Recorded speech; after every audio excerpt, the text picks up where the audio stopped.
소위 리딩방이라 불리는 업체를 가입했는데 해지를 하고 싶다 라는 생각이 든다면 우선 가장 첫 번째로 내용 증명을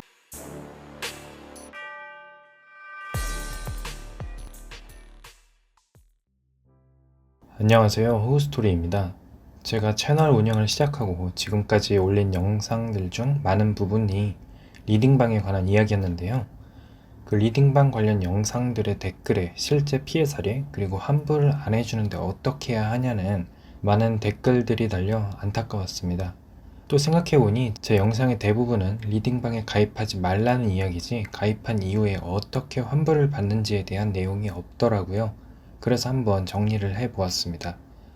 환불을 원하시는 많은 분들은 리딩방비를 내는 것으로 1차 손실을, 그리고 리딩방에서의 추천 종목의 하락으로 인한 투자 손실, 이렇게 양쪽으로 손실을 보시고 있을 것이라 생각이 됩니다.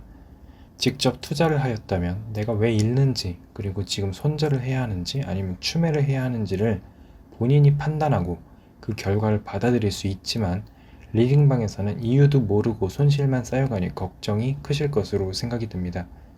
또 이 악연을 끊으려는데 듣도 보지도 못한 이상한 약관과 회사 내규를 들이밀며 날짜를 차일피일 미루고 말도 안 되는 환불 금액을 제시하며 이용자들을 기망하고 있습니다. 하지만 업체들의 행태를 지적하기에 앞서 본인의 투자 습관부터 반성을 하셨으면 좋겠습니다. 직접 공부를 하여 종목을 찾는 시간을 들이기 귀찮아 고작 월 30에서 50만원의 이용료로 100%, 200%의 수익을 노리고 들어갔던 자신을 돌아보셔야 합니다.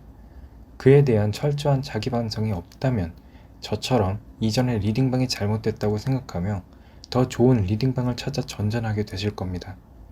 그걸 깨닫는 데에는 참 많은 돈과 시간이 들었던 것 같네요.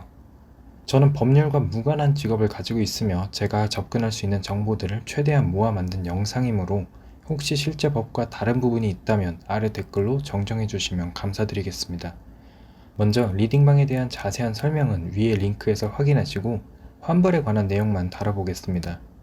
리딩방을 대부분 가입하실 때 카톡이나 전화로 상담을 하시고 가입을 하실 텐데, 이런 경우 방문판매법 제2조 3호의 전화 권유 판매에 속하기 때문에 해당 법령을 따릅니다. 이 법에 따르면 청약 철회를 할 수 있는데 그 기간은 14일입니다. 청약 철회란 소비자가 일정 기간 내에 아무런 위약금이나 손해배상 책임 없이 계약을 취소할 수 있도록 한 제도입니다. 따라서 이 기간 동안에는 소비자의 단순 변심이더라도 무조건적으로 계약을 해지할 수 있는데, 만약 업체에서 일정 기간 의무 사용을 요구하였거나 이벤트성으로 가입을 하여 계약 취소가 불가능하다라는 내용이 계약서상에 존재하더라도 청약 철회를 통해 계약 자체를 취소할 수 있습니다. 그런데 인터넷을 보면 7일 이내에 취소 통보를 해야만 한다 라는 글들을 볼 수 있는데, 이것은 리딩방의 판매 행위가 인터넷에서 물건을 구매하는 것처럼 통신 판매업자 간의 거래로 보고 전자상거래 등에서의 소비자 보호에 관한 법률 제17조를 적용하였기 때문에 앞선 법과 달리 위의 법은 7일 이내 청약 철회가 가능합니다. 제가 계속 날짜를 강조하는 이유는 청약 철회의 가장 중요한 것은 7일이나 14일이라는 날짜이기 때문입니다. 이 날짜가 지나게 된다면 더 이상 청약 철회라는 방법은 사용하지 못하고 계약서상에 명시된 대로 계약 취소를 진행하여야 하며 위약금을 물어야 할 수도 있습니다. 하지만 더 이상 이용하고 싶지 않다는 의사를 표현하였다고 바로 청약 철회를 할 수 있을까요? 아마 대부분의 리딩방 운영자들은 어떻게든 저 기간을 넘기려고 시간을 끌 것입니다. 그 방법은 설득이 될 수도 무시가 될 수도 있습니다. 그러다가 시간이 지나고 나면 꼼짝없이 청약 철회가 불가능해지게 되는 것이죠. 이럴 때 사용할 수 있는 방법이 바로 내용 증명입니다. 내용 증명은 법적인 효력은 없지만 우체국이라는 기관을 통해 편지의 내용과 날짜를 증명하여 주는 문서입니다. 따라서 내용 증명이 보내진 날짜에서 더 이상 이용하지 않겠다는 의사를 표현한 것이죠.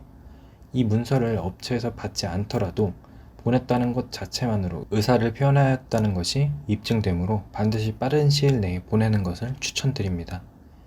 만약 청약 철회 기간 내에 판매자에게 취소 의사를 밝히고 내용 증명까지 송부를 한다면 거의 대부분 전액 환불 또는 위약금을 제외한 이용 일수만 차감을 하고 나머지 금액을 받을 수 있게 됩니다. 하지만 이 청약 철회 기간이 지났다? 그럼 조금 상황이 복잡해지게 됩니다. 우선 자신이 어떻게 계약을 했었는지부터 살펴보아야 합니다. 만약 그 내용이 기억이 나지 않는다면 방문판매법 제7조의 2에 의해 판매자는 계약 사항을 최소 3개월 이상 보존해야만 하는데요.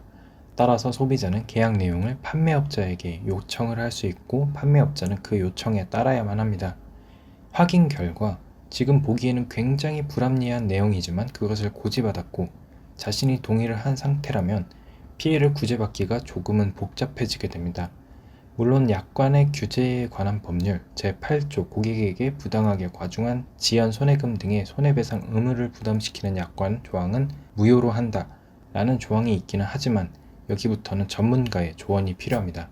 전문가라 함은 관련 사건을 담당하는 변호사에게 의뢰를 하거나 소비자보호원에 피해 구제를 신청하는 방법이 있는데요. 피해 금액이 1,000만원 이하라면 한국소비자원에서 피해 구제 신청을 통한 분쟁 조정을, 만약 피해 금액이 1,000만원 이상이라면 전문 변호사를 통해 전액 환불을 위한 소송을 진행한다고 합니다. 두 가지 방법을 나누는 기준이 1,000만원인 것을 본다면 변호사 수임 비용이 꽤 클 것이라는 것을 추측할 수 있겠네요. 물론 이 피해 금액의 산정 기준은 투자 손실액을 포함하지 않습니다. 투자는 본인의 책임이라는 말이 있잖아요. 안타깝게도 투자 손실액은 받을 방법이 없는 것 같습니다. 변호사를 선임하고 소송을 통한다면 투자 손실액까지 받아낼 수 있을지 모르지만 굉장히 길고 힘든 싸움이 될 수 있으니 마음 편히 포기하시는 게 좋을 것 같습니다.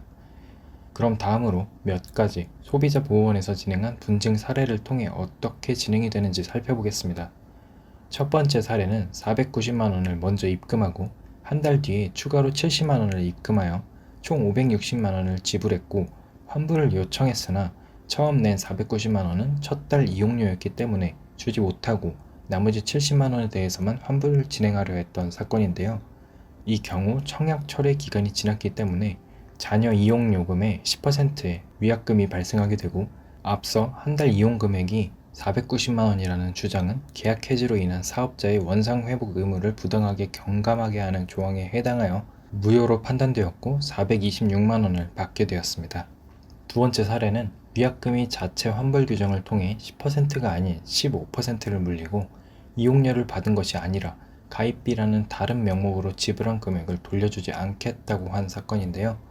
소비자원에서는 가입비에 대한 부분과 해지위약금 15%의 부분을 인정하지 않았습니다. 6개월이라는 기간을 182일이라 잡을 때 가입했던 기간은 총 67일로 계약 기간 중 이용하지 않은 기간은 63.2%입니다. 따라서 99만원의 63.2%는 62만 6천원이고 해지위약금 10%를 제하면 소비자원에서 지급을 제시한 56만 6천원이 됩니다. 따라서 아무리 부당한 계약 내용이 있더라도 소비자원을 통한다면 영업일이 아닌 일별로 계산이 되면 남은 금액의 10%의 위약금만 추가로 낸 후 환불을 받을 수 있다는 것을 알 수 있습니다. 비슷한 사례가 하나 더 있는데요. 많은 리딩방에서 사용하는 수법으로 실제 계약 기간의 대부분을 이벤트성으로 추가 제공해 준 것이기 때문에 돌려줄 돈이 없다라는 수법입니다.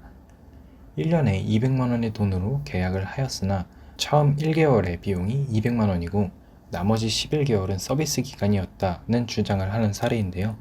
이 사례 또한 소비자원에서는 앞선 사례들과 마찬가지로 실제 공급된 서비스의 대가를 초과하여 피신청인이 수령한 대금의 환급을 부당하게 제한하는 신청인에게 불리한 조항으로 효력을 인정할 수 없다고 판단하였습니다.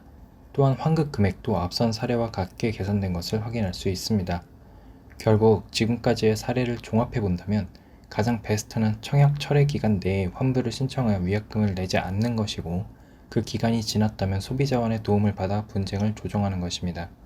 또 리딩방 가입을 해지하려 할 때 시간을 차일피일 미루는 행동을 취하는데 소비자 분쟁 해결 기준에 따르면 영업일 기준이 아닌 가입 중인 날짜 기준이므로 환불을 결심하였다면 하루라도 빠르게 행동으로 옮기는 것이 중요합니다. 마지막으로 환불을 받는 방법이 하나 더 있는데요. 이 방법은 자칫 잘못하면 업체에서 부당이득 반환 청구 소송을 당할 수 있기에 그리 추천하는 방법은 아니지만 소개를 해드리겠습니다. 카드사를 통한 환불 방법은 할부로 결제를 했을 경우에 가능한데요. 거래 금액이 20만원 이상이고 할부 기간이 3개월 이상인 거래에서 할부 계약 기간 중 잔여 할부금의 지급을 거절할 수 있는 권리입니다. 이는 재화 서비스 등의 계약이 내용대로 이행되지 않은 경우에 사용이 가능한데, 카드사를 통해 할부 항변권이 인용되면 더 이상 대금 지급이 이루어지지 않지만 이 방법은 업체들도 그대로 당하고만 있진 않습니다. 바로 부당이득 반환 청구 소송 때문인데요. 이 부당이득 반환 청구 소송은 빨간색 밑줄을 친 법률상 원인이 없는 경우라는 것 때문에 소송이 가능합니다. 이 법률상 원인이 없다는 말이 무엇인지 알아보니, 리딩방은 방문 판매업에 적용이 되지만 리딩방에 가입한 사람은 방문 판매업의 보호를 받지 못하기 때문이라고 합니다. 방문 판매 등에 대한 법률에 따른 계약 해지, 철회에 대한 주체는 방문 판매법 제2조, 제12조, 및 방문 판매법 시행령 제4조에 따른 소비자에 한하는데, 투자자 또는 투자를 위한 자문 계약을 체결한 자는 방문 판매법상 소비자에 해당하지 않는다고 규정이 되어 있다 합니다. 따라서 카드사 민원을 통한 환불이 법률상의 원인이 없이 환불을 받았다는 내용의 근거가 되게 됩니다. 다시 말하면 투자를 위한 계약은 소비자가 아니기 때문에 환불 대상이 아니었으나 민원으로 어쩔 수 없이 환불을 받아갔다는 것으로 소송을 하는 것이죠. 요즘 카드사를 통한 환불은 거의 90% 이상 수개월 뒤 소송이 들어온다고 합니다. 주의하셔야 할 것 같습니다. 그럼 여기까지 정리를 해보겠습니다. 소위 리딩방이라 불리는 업체를 가입했는데 해지를 하고 싶다 라는 생각이 든다면, 우선 가장 첫 번째로 내용 증명을 해당 업체와 우체국에 보내는 것이 우선입니다. 이것은 청약 철회 기간 내이든 후이든 모두 적용이 되는 사항이고, 만약 청약 철회 기간이 지나지 않았다면 대부분 내용 증명만으로 환불을 받을 수 있지만, 그 기간이 지났다면 한국소비자원에 분쟁 조정 신청을 하여 소비자원의 도움을 받아 환불을 진행하시면 됩니다. 그런데 만약 피해 금액이 너무 크다면 변호사를 선임하여 소송을 진행할 수도 있으며 최소 1년 이상의 싸움이 시작되게 됩니다. 물론 소비자원을 통한 분쟁 해결도 생각보다 시간이 많이 소요가 된다고 하니 우선 리딩방이라는 곳을 가입하기 이전 신중히 고민을 하고 가입을 하셔야 됩니다. 물론 저의 의견은 절대 가입하지 마시라입니다. 그럼 오늘 영상은 여기까지 하겠습니다. 후가 없는 그날까지 후스토리였습니다. 감사합니다.